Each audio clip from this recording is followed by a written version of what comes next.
Kita lanjut bahas spoiler Wudong Qiangun selama episode 36. Oke lah, nggak usah cacicot banyak bacot, kita langsung masuk aja ke pembahasan.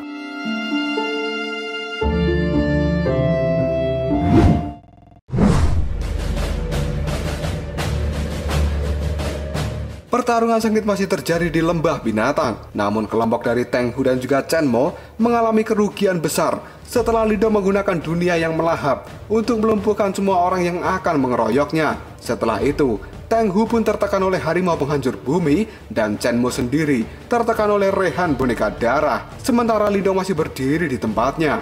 Mas Yoyun yang masih bersembunyi pada saat ini sambil melihat pertarungan itu, dia mengatakan bahwa dua dinasti tingkat tinggi itu nampaknya semakin melemah. Dan tiba-tiba Rehan pun memberikan pukulan kerasnya yang membuat Chen Mo terpental mundur. Dirinya saat ini sudah luka-luka di sekujur tubuhnya. Kemudian Chen Mo bergumam dalam hati, "Aku benci seperti ini," karena sudah merasa tidak mampu bertahan. Dengan cepat Chen Mo pun membunyikan peluit jari. Seluruh anak buahnya yang mendengar suara peluit itu pun segera bangun. Karena itu adalah peluit tanda untuk menarik diri dan segera kabur dari pertarungan ini. Dan akhirnya tidak lama setelah itu kelompok dari Chen Mo dan juga Teng Hu benar-benar lari terbirit-birit. Namun dalam kaburnya itu, Teng Hu pun berteriak, "Bocah, ingatlah pesan dariku. Jangan sampai aku tahu siapa namamu. Jika tidak, maka aku akan mencari dan mencabik-cabikmu." Mendengar ancaman itu, Lindong hanya diam saja. Karena selama ini dirinya sudah terlalu banyak menerima ancaman. Namun pada akhirnya tidak ada satupun orang yang bisa menekan Lindong.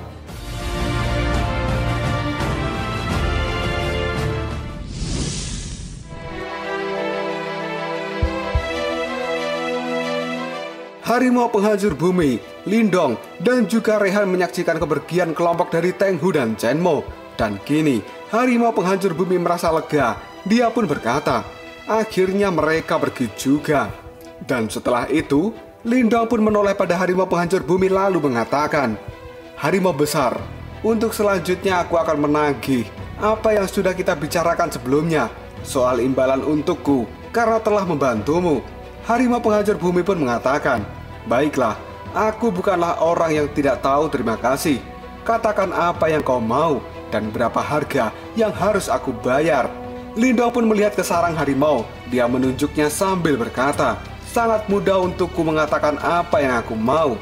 Tolong berikan aku tulang harimau iblis surgawi yang ada di dalam sarangmu." Mendengar ucapan Lindong, mata harimau penghancur pun menajam. Dia kemudian mengatakan dengan nada yang galak, "Ternyata kau punya tujuan yang sama dengan orang-orang itu." Dengan santainya, Lindong pun berkata, "Hei, kenapa harus marah? Jika aku tidak mengambil tindakan untuk menolongmu, hari ini mungkin kau bukan hanya tidak bisa menjaga tulang harimau iblis surgawi itu, bahkan kau mungkin juga harus kehilangan nyawamu. Kalau dipikir-pikir, seharusnya kamu bisa menebak berapa harga yang akan kukatakan untuk menyelamatkan nyawamu. Setelah kesepakatan terjadi dan aku menyelamatkan dirimu, namun kau malah seperti ini. Apakah kau sedang bercanda denganku?" Harimau penghancur itu pun kemudian berkata, "Tapi tulang itu sangatlah penting bagiku untuk bisa menerobos kesengsaraan nirwana kedua. Maka dari itu, aku tidak akan memberikannya padamu. Saat ini, aku memiliki beberapa pil nirwana. Aku bisa membayarmu dengan pil itu." Mata Lindong pun menajam, karena yang dia inginkan ternyata tidak diberikan. Lindong lalu berkata dalam hati, ternyata dia tetap ingin mempertahankan tulang harimau iblis surgawi. Hal ini tidak semulus yang aku harapkan.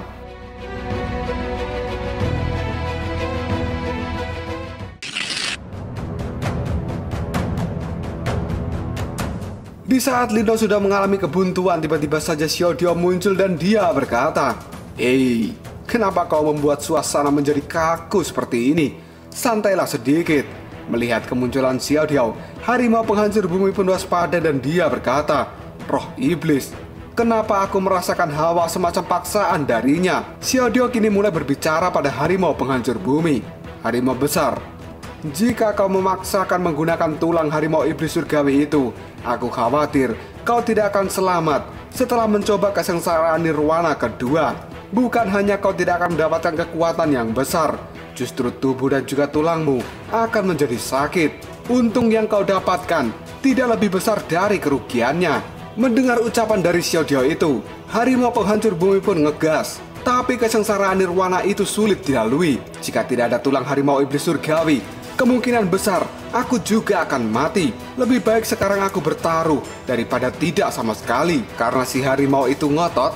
Pada saat ini Xiaodio kembali mengatakan, sepertinya kau sangat berambisi untuk melewati kesengsaraan nirwana kedua itu ya. Lebih baik lupakan saja. Tidak mudah melihat bagaimana caramu berkultivasi sampai saat ini. Jika tuan muda Xiaodio ini, pasti dia tidak akan mengambil resiko yang berbahaya dan juga mengancam jiwa. Dan tiba-tiba, Xiaodio mengeluarkan sebuah gulungan dari tangannya. Dia kemudian berkata, ini adalah seni bela diri unik yang digunakan oleh harimau neraka kegelapan untuk mengolah tubuhnya. Jika kau bisa mempelajari dan kemudian berhasil mengolahnya, maka kesempatanmu untuk bisa melewati kesengsaraan nirwana kedua seharusnya meningkat 30%.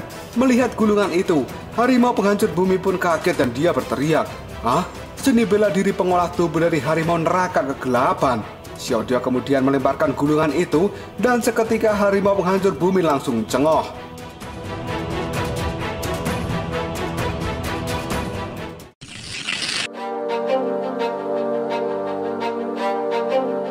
Setelah memegang gulungan seni bela diri milik harimau neraka kegelapan, kali ini gulungan tersebut terbuka dan juga memancarkan cahaya yang langsung mengenai dahi dari harimau penghancur bumi. Ekspresi wajah dari harimau itu benar-benar kaget dan dia pun berkata dalam hati, gila, ini ternyata benar-benar seni bela diri milik harimau neraka kegelapan.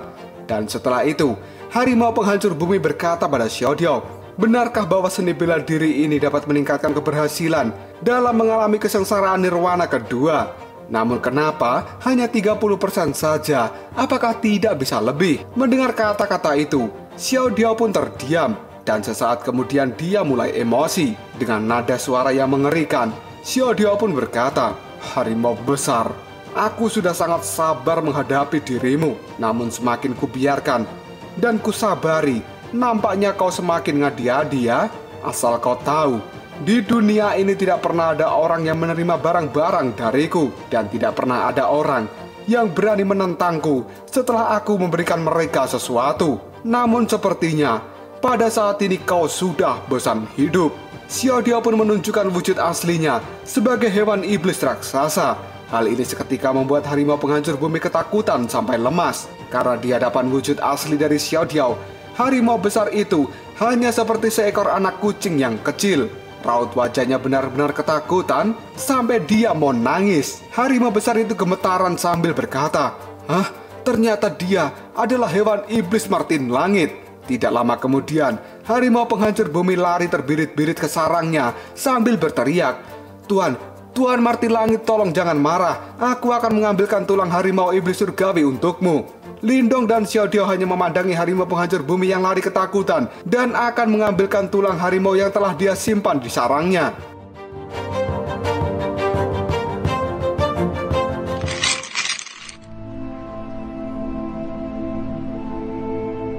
Setelah harimau itu pergi, pada saat ini Xiaodio berkata pada Lindong, "Lihatlah, ini adalah kekuatan Tuan Xiaodio.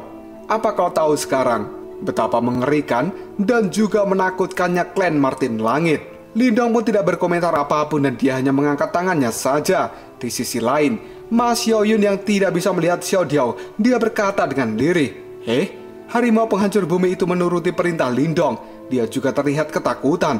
Sebenarnya apa yang telah terjadi? Tidak lama kemudian tulang harimau yang merupakan kerangka dari harimau iblis surgawi pun dibawa keluar dari dalam sarang harimau penghancur. Dan pada saat ini ditaruh di depan Lindong. Xiaodio lalu berkata, ternyata memang benar, itu adalah tulang harimau iblis. Kemudian Lindong kini berkomentar, hanya tulangnya saja aku bisa merasakan kekuatan ganas yang mendominasi. Setelah itu Lindong mengeluarkan tas Qian Kun dan dia pun memasukkan tulang harimau iblis surgawi ke dalam tas itu sambil berkata, harimau besar, aku sangat berterima kasih atas hadiah besarmu ini. Harimau penghancur itu dengan muka cengохnya dan tubuh yang masih gemetaran, dia mengangkat tangan pada Lindong. Setelah itu Lindong pun memberikan hormat sambil berpamitan.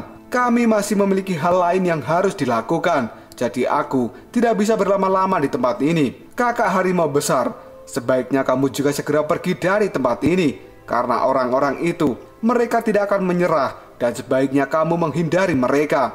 Harimau besar pun menjawabnya dengan nada yang gemetaran. Baiklah. Tidak lama kemudian, Ma Xiaoyun keluar dari persembunyian dan dia mendekati Lindong. Dia pada saat ini berkata pada Lindong, "Karena kau sudah mendapatkan tulang harimau iblisnya, sekarang kau akan pergi kemana?" Lindong pun menjawab, "Aku dan Xiaoyan akan berlatih di tempat lain. Jadi ayo mari kita pergi dari sini dan kita berpisah dulu ya." Ma Xiaoyun pun menjawabnya, "Baiklah kalau begini."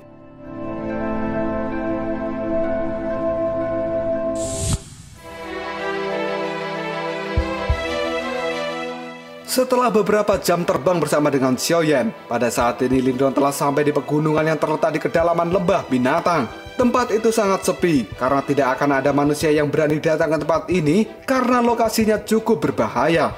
Dan Lindong pada saat ini tersenyum. Dia kemudian mengatakan, "Nah, ini tempat yang cocok. Xiaoyan, kita turun di puncak gunung depan sana." Xiaoyan pun segera mempercepat terbangnya, dan dia pun pada saat ini mendarat di puncak gunung yang paling tinggi di lokasi ini. Karena sudah memutuskan untuk melakukan upgrade pada Xiaoyan, maka Xiaodo segera keluar, dan dia memberikan nasihat pada Xiaoyan itu. "Harimau bodoh, saat ini kamu memiliki kesempatan yang besar untuk mendapatkan kebijaksanaan seperti manusia.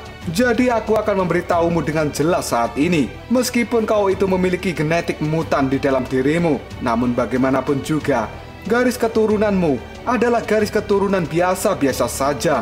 Bahkan harimau penghancur bumi, sebenarnya dia jauh lebih rendah darimu. Dan untuk saat ini, jika kau ingin menggabungkan tulang harimau iblis surgawi ini dengan tubuhmu, maka kau harus berani menghadapi bahaya yang besar." Lindong pun terdiam dengan muka memelas, karena dia sebenarnya tidak tega melihat Xiaoyan tersiksa. Di sisi lain, Xiaodiao terus menasehati Xiaoyan, "Karena garis keturunanmu yang biasa-biasa saja itu menyebabkan dirimu memiliki batasan kekuatan. Namun jika kau ingin menghilangkan batasan tubuhmu dan menjadi lebih kuat lagi, maka kau harus berani mengambil resiko berbahaya ini. Kalau tidak, aku pikir di masa depan nanti lebih baik Lindong memulangkan dirimu saja ke dinastian, karena dunia luar itu sangat berbahaya.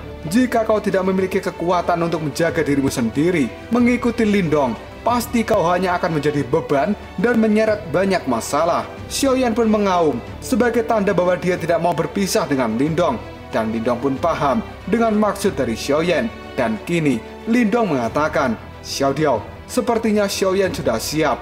Mari kita lakukan upgrade saat ini."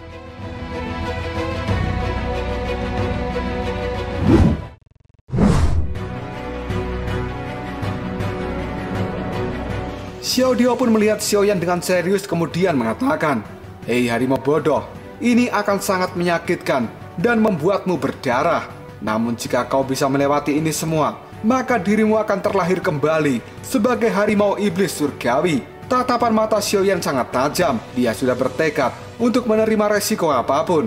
Lindong kemudian mengeluarkan tulang harimau iblis surgawi dari tas Qian Kun dan muncul di hadapannya. Dan saat ini, sambil membentuk segel, Xiaodiao berkata pada Lindong, "Jika kau ingin menggabungkan tulang harimau iblis surgawi, maka hal pertama yang harus kau lakukan adalah mengekstrak tulangnya terlebih dahulu. Langkah ini cukup berbahaya dan tidak boleh ceroboh. Jika tidak, maka tulangnya akan hancur lebur, dan itu akan menjadi tidak berguna. Lindong, berikan aku 200.000 pil nirwana." Dalam sekejap, Lindong pun menuangkan 200.000 pil nirwana dari dalam tas Qian Kun pada Xiaodiao.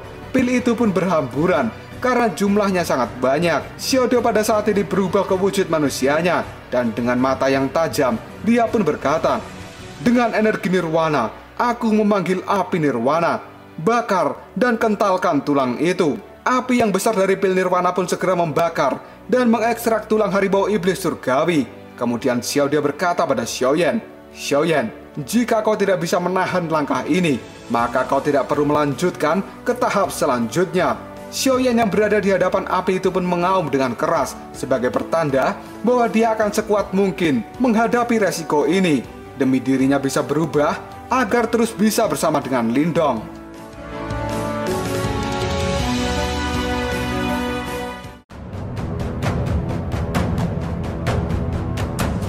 Lalu apakah yang akan terjadi selanjutnya? Apakah Xiaoyan akan berhasil menjalani penyiksaan ini demi dirinya bisa berubah menjadi harimau iblis surgawi yang memiliki kekuatan yang luar biasa?